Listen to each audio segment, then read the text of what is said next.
2021년 8월 아프가니스탄 카불 공항은 그야말로 아수라장이었습니다. 탈레반이 수도를 장악하면서 수많은 아프가니스탄 시민들이 필사적으로 탈출을 시도했죠. 덴마크 특수부대 헌츠맨 소속 에밀 라르센 중사는 덴마크군과 협력했던 통역관, 가족을 구출하는 임무를 맡고 있었습니다. 하지만 작전은 순조롭지 않았습니다. 카불 북쪽 게이트는 지옥 같았죠. 에밀은 철조망 너머로 간절히 손을 뻗는 수백 명의 인파 속에서 나디아를 찾아야 했습니다. 나디아는 덴마크군의 통역관이었지만 이제는 탈레반의 표적이 되어 목숨이 위태로운 상황이었습니다. 나디아, 나디아 자말. 에밀은 목이 터져라 외쳤지만 그의 절박한 목소리는 혼란스러운 군중의 소음에 묻히고 말았습니다. 그러던 순간 한 여성이 어린 딸을 안고 철조망 앞으로 밀려왔습니다. 바로 나디아였습니다. 그녀의 눈에는 절망과 동시에 작은 희망이 스쳐 지나갔습니다. 도와주세요. 제발 아이들만이라도 살려주세요. 그녀는 필사적으로 영어로 외쳤지만 그때 본부에서 즉시 철수 명령이 떨어졌습니다. 즉시 철수하라. 게이트를 닫아라. 잠깐만요. 여기에 우리 협력자가 있습니다. 나디아 가족이에요. 에밀은 간청했지만 상부는 단호했습니다. 안 된다. 지금 당장 철수해야 한다. 불과 몇 미터 앞에 나디아와 그녀의 가족이 있었지만 규정상 신원 확인 절차를 거쳐야 한다는 이유로 구조할 수 없었습니다. 시간은 없었고 에밀은 절망적인 눈빛으로 나디아를 바라볼 수밖에 없었습니다. 미안해요. 정말 미안해요. 게이트가 닫히는 순간 나디아는 마지막 절박한 몸짓으로 딸을 철조망 위로 들어올렸습니다. 아이만이라도 제발. 하지만 규정은 냉혹했습니다. 가족 단위로만 이송이 가능하다는 매뉴얼을 지켜야 했죠. 에밀은 그저 눈물을 삼킬 수밖에 없었습니다. 그날 밤 에밀은 화장실에서 하염없이 울었습니다. 미군이 떠나고 탈레반이 아프가니스탄을 완전히 장악하자 그들은 협력자 명단을 입수해 도복을 시작했습니다. 나디아의 이름도 그 명단에 있었고 그녀와 가족들은 끝내 생존하지 못했습니다. 내가 조금만 더 싸웠다면, 규정을 무시하고 그들을 끌어올렸다면, 후회와 죄책감은 에밀을 갉아먹었습니다. 일주일 후 나토 본부에서 각국의 철수 작전 브리핑이 열렸습니다. 미국, 영국, 독일군 모두 혼란과 실패로 얼룩진 철수 작전을 보고했습니다. 하지만 마지막 발표는 모두에게 큰 충격으로 다가왔습니다. 바로 한국군의 미라클 작전이었습니다. 한국군은 단 24시간 만에 아프가니스탄 협력자 390명을 전원 구출했다는 보고였죠. 회의장은 순식간에 술렁였습니다. 작전 영상이 공개되자 한국군 특수부대원들이 카불 시내 곳곳에서 협력자들을 구조하는 모습이 담겨 있었습니다. 심지어 시내 한복판까지 들어가 임무를 수행한 장면은 놀라움을 금치 못하게 했습니다. 어떻게 그게 가능했습니까? 독일군 장교가 놀란 표정으로 질문했습니다. 한국군은 현장 지휘관에게 완전한 재량권을 부여했고 협력자 가족이 흩어져 있으면 각각 다른 팀이 동시에 움직였습니다. 심지어 명단에 없는 가족이 있어도 현장에서 즉시 추가하여 함께 데리고 나왔습니다. 한국군의 철수 작전에서 가장 인상적인 장면이 공개되었는데 항공기 내부에서 좌석이 부족하자 승무원들이 자신의 자리를 양보하고 바닥에 앉아 있었고 조종사들마저 교대로 쉬면서 최대한 많은 사람을 태웠다는 것이었습니다. 단 한 명도 포기하지 않는다. 그것이 한국군의 원칙이었습니다. 에밀은 화면을 뚫어져라 쳐다봤습니다. 한국군은 자신들과 달랐습니다. 자신들은 규정을 먼저 생각했지만 그들은 사람을 먼저 생각했던 것입니다. 덴마크로 돌아온 후 에밀은 매일 악몽에 시달렸습니다. 나디아의 얼굴이 그의 꿈속에 자꾸만 나타났고 철조망 너머로 딸을 들어 올리던 그 절박한 눈빛이 그를 괴롭혔습니다. 아무리 정신과 치료를 받아도 나아지지 않았습니다. 그러던 어느 날 부대장이 그를 불렀습니다. 에밀 중사, 특별 임무가 있네. 무슨 임무입니까? 한국이다. 한국군 707 특임대와 교류 프로그램을 시작하기로 했어. 자네가 가서 그들의 신속 대응 체계를 배우게 될 거야. 특히 현장 지휘 체계와 의사 결정 과정을 중점적으로 보고 오게. 나토도 배워야 할 점이 많다고 판단했네. 한국군. 미라클 작전을 수행했던 바로 그 군대였습니다. 알겠습니다. 언제 출발합니까? 다음 주야. 준비하게. 부대장은 서류를 건네며 덧붙였습니다. 에밀, 자네가 카불에서 겪은 일잔의 잘못이 아니야. 하지만 이번 기회에 뭔가 배워올 수 있다면 그것도 의미가 있지 않겠나? 에밀은 고개를 끄덕였습니다. 나디아를 구하지 못한 죄책감은 여전했지만 적어도 다음에는 다르게 할 수 있는 방법을 배울 수 있을지도 모른다는 작은 희망이 생겼습니다. 일주일 후 에밀은 인천공항행 비행기에 몸을 실었습니다. 14시간의 비행 동안 그는 한국군의 미라클 작전 영상을 반복해서 봤습니다. 어떤 사람들이 이런 기적을 만들어냈을까? 그들은 정말 우리와 뭐가 다를까?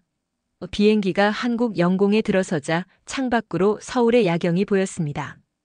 불빛으로 가득한 거대한 도시. 전쟁의 폐허에서 일어선 나라. 어쩌면 그들이 기적을 만들 수 있었던 건 그들 자신이 기적의 산물이기 때문일지도 모른다는 생각이 들었습니다. 인천공항에 첫 발을 내디딘 에밀 라르센 중사는 전혀 다른 세계에 들어온 듯한 느낌을 받았습니다. 덴마크와는 비교할 수 없을 만큼 빠르게 움직이는 한국군의 체계, 군인들의 날카로운 눈빛, 그리고 그 모든 것의 중심에 서 있는 이수연 대위. 이수연 대위의 맞이 방식은 무뚝뚝했습니다.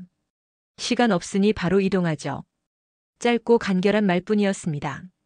에밀은 그녀가 인간적으로 자신을 받아들이지 않는다는 것을 느꼈습니다.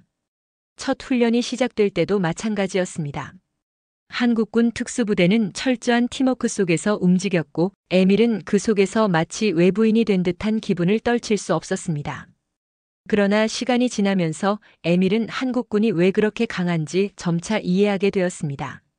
모든 행동에는 분명한 이유가 있었고 단순한 훈련이 아니라 실전을 위한 움직임이었습니다. 그러던 어느 날 긴급 작전이 발령되었습니다. 국정원에서 국제 테러 조직 ISIS의 잔당이 한국에 침투했다는 정보를 입수했습니다. 목표는 부산항에 있는 화학무기를 실은 선박을 폭파시키는 것이었습니다. 비상 소집이 걸렸고 수연은 작전 브리핑을 시작했습니다. 48시간 내 작전이 개시됩니다. 목표는 2가지 테러리스트 제거와 화학무기 확보. 민간인 피해는 절대 없어야 합니다. 부산으로 이동하는 헬기 안 에밀은 긴장된 표정으로 작전 내용을 검토했습니다. 수연이 그에게 고개를 돌렸습니다. 이건 한국의 작전이에요. 참가하지 않아도 됩니다. 에밀은 주저없이 답했습니다. 아니요. 함께 하겠습니다. 팀의 일원이니까요. 수연은 잠시 그를 바라보다가 고개를 끄덕였습니다. 그 순간 그들은 단순한 교류 대상이 아니라 실제 전우가 된 듯 했습니다. 새벽 3시 부산항에 도착했습니다. 어둠 속에서 거대한 컨테이너들이 위압적으로 서 있었습니다. 정보팀의 브리핑에 따르면 테러리스트들은 제산부두에 집결해 있으며 붉은 컨테이너 안에 화학무기를 숨겨놓았다고 했습니다. 알파팀 동쪽 접근, 브라보팀 서쪽 포위, 찰리팀 중앙 돌파. 에밀은 찰리팀, 즉 수연과 함께 움직였습니다. 그들은 조용히 접근하며 적의 움직임을 주시했습니다. 적 확인 12시 방향에 무장 인원 2명. 수연이 손짓으로 신호를 보냈고 찰리 팀원들은 2그룹으로 나뉘어 포위 기동을 시작했습니다. 그러던 순간 접촉. 알파팀 교전 중. 부산항 전체가 요동쳤습니다. 예상보다 많은 적들이 숨어 있었습니다. 테러리스트들은 교전을 인식하고 찰리 팀을 발견했습니다. 계획 변경. 정면 돌파한다. 수연의 명령이 떨어졌습니다. 기습의 이점을 잃은 이상 신속한 공격이 유일한 해결책이었습니다. 총성이 터졌습니다. 에밀은 엄폐물을 찾고 팀원들과 호흡을 맞추며 사격을 개시했습니다. 총알이 머리 위로 날아다녔고 화학무기 컨테이너 확인. 50m 앞이다. 그때 적 증원 병력. 오른쪽에서 6명 접근 중. 위험한 상황이었습니다. 테러리스트들이 자동 소총을 들고 진입하자 교전은 더욱 격렬해졌습니다. 콘크리트 파편이 튀고 화약 냄새가 진동했습니다. 수류탄. 누군가 외쳤고 테러리스트가 던진 수류탄이 찰리 팀 방향으로 날아왔습니다. 순간 에밀이 움직였습니다. 그는 수연을 덮쳤습니다. 쾅. 폭발음과 함께 파편이 사방으로 튀었고 고막이 울리고 시야가 흔들렸습니다. 에밀은 고통 속에서 겨우 눈을 떴습니다. 수연이 바로 옆에 있었습니다. 괜찮아요? 네. 고마워요. 그러나 문제가 있었습니다. 수연의 등에서 피가 흐르고 있었습니다. 파편에 맞은 것이었습니다. 태성, 괜찮아요? 계속 가야 해요. 화학 무기를 막아야 합니다. 수연은 일어나려 했지만 출혈이 심했습니다. 위생병을 요청했지만 교전 중이라 올 수 없었습니다. 에밀 가세요. 임무를 완수해야 해요. 안 됩니다. 당신을 두고 갈 수 없어요. 이게 명령입니다. 수연은 이를 악물었지만 에밀은 움직이지 않았습니다. 한국군에게 배운 것이 있어요. 뭐죠? 단 한 명도 포기하지 않는다. 수연이 약하게 웃었습니다. 미친 덴마크놈 에밀은 엄폐물 뒤로 수연을 끌고 가서 응급처치를 시작했습니다. 교전은 계속되었지만 다른 팀원들이 하나둘 합류했습니다. 한국군들은 그들의 팀장을 절대 버리고 가지 않았습니다.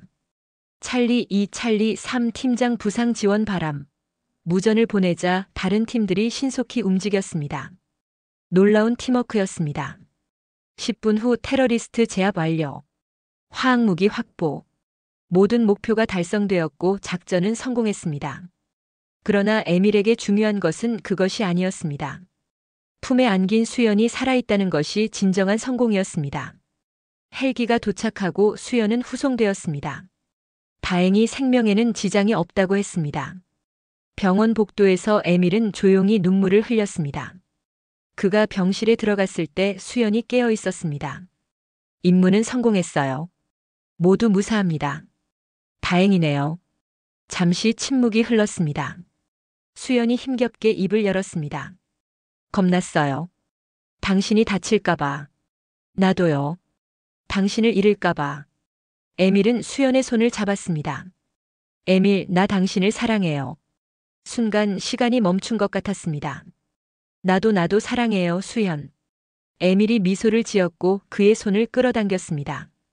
병실의 소독약 냄새 속에서 그 어떤 키스보다 달콤한 순간이었습니다. 부산항 작전이 끝난 후 이수연 대위는 병원에서 회복 중이었습니다. 여전히 부상을 입은 채 침대에 누워 있었지만 무엇보다도 살아있다는 사실이 중요했습니다. 에밀 라르센 중사는 매일 그의 병실을 방문했고 두 사람은 전투의 긴장감을 넘어 새로운 감정을 공유하기 시작했습니다. 우린 결국 단 한 명도 포기하지 않았어요. 수연이 나지막이 말했습니다. 그게 당신에게 배운 거예요. 에밀은 그의 손을 잡았습니다. 서로 다른 나라에서 태어나 전혀 다른 환경에서 자란 두 사람. 하지만 그들은 공통된 아픔을 가지고 있었습니다. 전쟁과 상실, 그리고 살아남아야 한다는 본능적인 갈망. 수연이 퇴원한 지 일주일 후 덴마크 국방부에서 연락이 왔습니다. 에밀 중사 한국에서의 성과가 인상적이었습니다. 나토에서 한국군과의 장기 교류 프로그램을 만들기로 했어요. 당신이 책임자가 되어주시겠습니까? 에밀은 믿을 수 없었습니다. 더 오래 한국에 머물 수 있다니. 네, 물론입니다. 그는 이 소식을 수연에게 전했습니다. 정말이에요? 한국에 있을 수 있다고요? 수연은 기쁨이 가득한 표정을 지었습니다. 적어도 2년은 있을 거예요. 어쩌면 더 길어질 수도 있고요. 그 순간 에밀은 결심했습니다. 한국에 머무는 것이 단순한 직무 때문만은 아니었습니다. 그는 수연과 함께 있고 싶었습니다. 그럼 우리 에밀이 말을 멈추자 수연은 미소를 지었습니다. 그럼 우리 결혼할까요? 에밀은 주머니에서 작은 반지를 꺼냈습니다. 프레야 아니 이수연. 나와 결혼해 줄래요? 수연은 눈을 깜빡였습니다. 당연하죠. 예스. 병원 복도에서 간호사들이 박수를 치며 웃었습니다. 누군가는 동영상을 찍고 있었고 아마 이 순간도 또 뉴스가 될 것입니다. 덴마크 특수부대원과 한국 특수부대원의 사랑. 하지만 그것은 단순한 사랑이 아니었습니다. 국경을 넘은 사랑이었습니다. 6개월 후 두 사람은 한국에서 전통 혼례를 올렸습니다. 한복을 입고 패백을 드리고 수연의 가족들과 탈북자 커뮤니티가 따뜻하게 에밀을 맞아주었습니다. 덴마크에서도 작은 교회에서 결혼식이 열렸습니다. 에밀의 부모님은 처음엔 걱정했지만 수연을 만나고는 안심했습니다. 좋은 사람이구나. 널 지켜줄 사람. 그 순간 에밀은 어린아이처럼 기뻐했습니다. 그의 선택이 가족에게 인정받은 것입니다.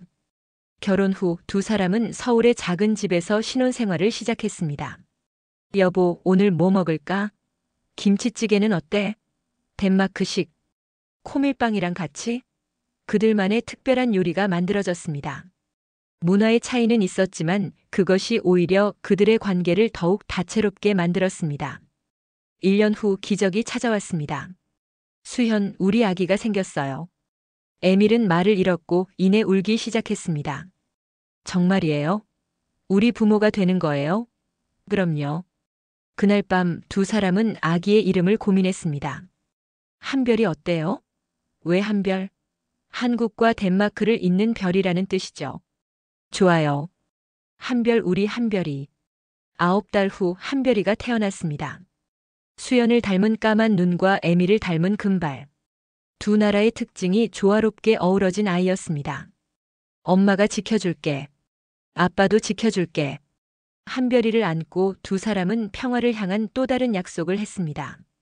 3년 후 한별이는 2살이 되었고 그들은 여전히 특수부대에서 일하고 있었습니다.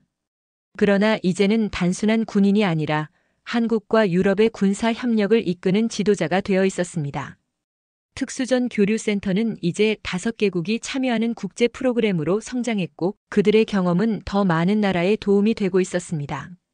에밀, 우리 일본에서도 요청이 들어왔어요. 우리의 모델을 배우고 싶대요. 한덴마크 모델이 아시아 전체로 확산되고 있네요. 그들은 국제적인 변화를 만들어가고 있었습니다. 전쟁을 넘어 더 많은 생명을 구하는 일을 하고 있었습니다. 어느 날 저녁 식탁에서 수연이 갑자기 말했습니다. 언젠가 평양에 갈 수 있을까요? 에밀은 숟가락을 놓았습니다. 희망을 버리지 말아요. 수연은 잠시 창밖을 바라보았습니다.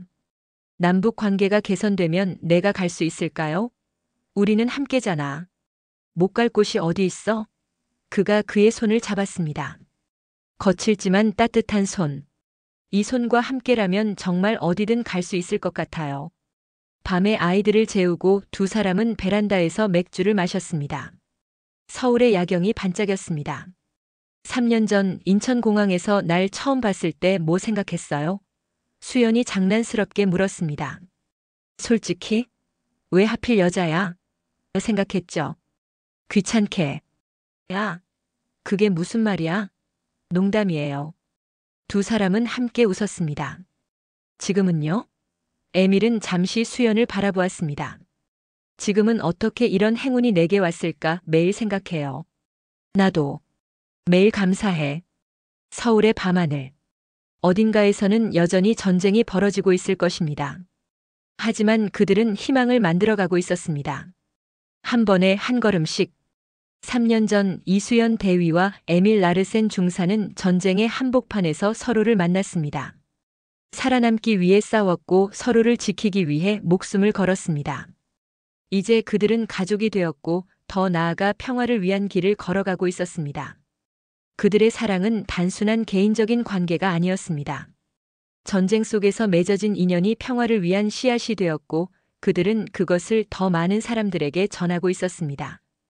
그들이 한국과 덴마크에서 구축한 특수부대 교류 프로그램은 이제 유럽과 아시아, 여러 나라에서 연구 대상이 되었습니다. 국제적 협력을 기반으로 한 신속 대응 시스템과 현장 지휘권 중심의 작전 운영 방식은 점점 더 많은 국가에서 적용되고 있었습니다. 우리가 만든 시스템이 아시아 전체로 확산되고 있대요. 그럼 이제 우리의 방식이 표준이 되는 건가요? 그럴 가능성이 높아요. 일본에서도 요청이 들어왔어요. 그들은 단순한 군인이 아니라 더 많은 사람을 살리고 생명을 보호하는 역할을 맡게 되었습니다. 결혼 후 한별이가 태어났을 때 느꼈던 감정은 말로 표현하기 어려웠습니다. 하지만 이제 또 하나의 기적이 찾아왔습니다. 우리 둘째가 생겼어요. 이번에는 아들이었습니다. 이번엔 이름을 뭘로 할까요? 태극기 어때요? 에밀은 깜짝 놀랐습니다. 태극기? 왜? 태극처럼 조화를 이루며 살아가라는 의미예요. 그는 웃었습니다. 완벽해. 출산일이 다가오자 한별이는 기대에 차 있었습니다. 엄마, 나는 동생이 생긴 거야? 그렇단다, 한별아. 내가 누나가 되는 거야. 와, 나 동생이랑 놀 거야. 그들의 가정은 더욱 따뜻하고 단단해지고 있었습니다. 그들의 이야기는 이제 많은 사람들에게 희망이 될 수 있었습니다. 우리 책을 내볼까요? 수연이 조심스럽게 제안했습니다. 국경을 넘은 사랑, 평화를 향한 여정. 덴마크와 한국을 연결하는 그들의 경험이 전쟁 속에서도 희망을 찾는 사람들에게 전해질 수 있도록 당연히 해야죠. 우리의 이야기가 누군가에게 용기가 된다면요. 출판사는 즉시 계약을 진행했고 책은 예상보다 훨씬 큰 반향을 일으켰습니다.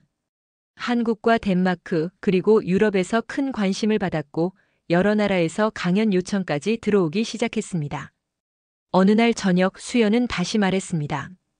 에밀, 언젠가 평양에 갈 수 있을까요? 그는 깊은 숨을 내쉬었습니다. 희망을 버리지 말아요. 남북 관계가 개선되면 우리가 갈 수 있을까요? 우리는 함께잖아. 못 갈 곳이 어디 있어? 그가 그의 손을 잡았습니다. 거칠지만 따뜻한 손. 이 손과 함께라면 정말 어디든 갈 수 있을 것 같아요. 그들이 평양을 갈 수 있는 날은 아직 오지 않았습니다. 북한은 대한민국을 적대적인 별개의 국가로 규정하며 남북 관계는 과거 동족 관계라는 개념을 벗어나 적대적인 두 국가 관계로 완전히 고착되었다는 평가가 지배적입니다. 김정은 위원장은 7.4 남북 공동성명에 명기된 조국 통일 3대 원칙인 자주, 평화, 민족 대단결이라는 표현을 헌법에서 삭제해야 한다고 주장했고 북한은 대남 대화 및 협력 기구를 폐지하여 대화 재개는 더욱 어려워졌습니다. 또한 2024년에는 북러 관계가 강화되면서 푸틴, 러시아 대통령이 평양을 방문하여 김정은과 포괄적인 전략적 동반자 관계에 관한 조약을 체결하는 등 북한은 우크라이나 전쟁에 군을 파병하며 국제 정세 또한 매우 복잡해졌습니다. 이러한 상황 속에서도 그들의 평양을 향한 꿈은 포기하지 않았습니다. 아이들을 재운 후 두 사람은 베란다에서 맥주를 마셨습니다. 서울의 야경이 반짝였습니다. 3년 전 인천공항에서 날 처음 봤을 때 뭐 생각했어요? 수연이 장난스럽게 물었습니다. 솔직히? 왜 하필 여자야? 생각했죠. 귀찮게. 야, 그게 무슨 말이야? 농담이에요. 두 사람은 함께 웃었습니다. 지금은요? 에밀은 잠시 수연을 바라보았습니다. 지금은 어떻게 이런 행운이 내게 왔을까 매일 생각해요. 나도. 매일 감사해. 서울의 밤하늘. 어딘가에서는 여전히 전쟁이 벌어지고 있을 것입니다. 하지만 그들은 희망을 만들어가고 있었습니다. 한 번에 한 걸음씩. 이 이야기는 단순한 군사작전이나 개인적인 사랑을 넘어섭니다. 에밀 라르센 중사와 이수연 대위는 전쟁의 폐허 속에서 서로를 만나 생사를 함께했고 그 과정에서 사랑과 희망을 찾았습니다. 그들의 선택은 단순히 개인의 행복을 위한 것이 아니었습니다.